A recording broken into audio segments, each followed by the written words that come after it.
The best two AI sites that gave me instructive and helpful lesson plans were both ChatGPT and Google Gemini.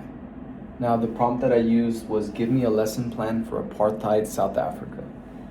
More specifically, I wanted the AI to include the philosophy of Ubuntu and the architectural structures that continue to segregate South Africa today. Now, I was really surprised on the creativity that Google Gemini came up with. It came up with an assignment where students would be handed physical images, aerial images of different townships and sections of South Africa. One showcasing the black side of town, the other half showcasing the white side of town. And the assignment would consist of students noticing the differences between both sections of the city and how in between there are buffer zones. And these buffer zones serve as sort of segregational buffer zones where blacks would be expected to reside in certain specific areas. And these buffer zones, what Google Gemini came up with and was able to articulate through laws, that these buffer zones had both a military and strategic importance in the city to, one, quell any uprisings or protests, and to be able to blockade certain sections of the city off. Now, where I think ChatGPT outshines Google Gemini was in the essential question and as well as some of the visual images that it provided. While Google Gemini provided no visual images, ChatGPT provided a plethora of images that corresponded directly to what we talked about prior with townships and segregation throughout the city. Now, I like ChatGPT's question because it talked about spatial architecture and how these townships served not only to segregate people but to create an atmosphere where blacks felt far, and they were far from important administrative centers.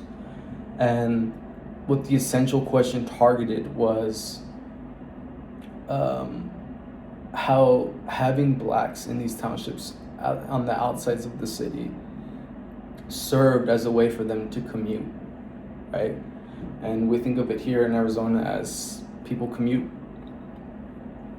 as a normal way of life, right? But in the essential question, it poses it in a way that makes them think, that makes students think about their own experiences in the city, right? And how far they have to commute to specific areas of town. And while I found both very helpful, I think what really stood out to me was Gemini. The reading the map activity was really creative, and it's something that I don't think I would have ever been able to come up with. By having students act as urban planners in a sense. It's a really interesting lesson plan, and I think moving forward, I will probably use AI to, if not implement it in menial and logistical tasks, most likely whenever I'm in the rut for creative lesson plans like these. Thank you, Professor. Now, Google Gemini goes a bit farther in regards to the philosophical counterweight. I really liked how it sort of prepared the summary of the philosophy of Ubuntu to inject or to embed it in a classroom. I really liked the vocabulary that it used, and how it recognizes how this philosophy humanized the dehumanization efforts of white South Africans. Right there is the reading the map activity that I talked about.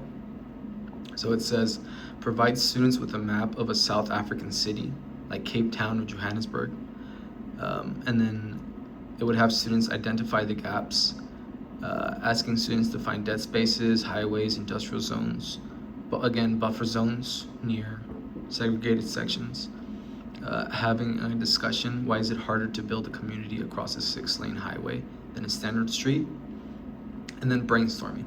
If you were an urban planner today, how would you use the philosophy of Ubuntu to stitch these divided spaces back together? Bridges, public parks, integrating housing, etc. This last part was really great. So these are some of the visual images that ChatGPT came up with that I talked about. As you can see, it's very specific. It even goes as far as writing questions for quick student responses. As a direct instruction portion, talks about the Ubuntu philosophy, an activity, group tasks, and then it ties into modern day.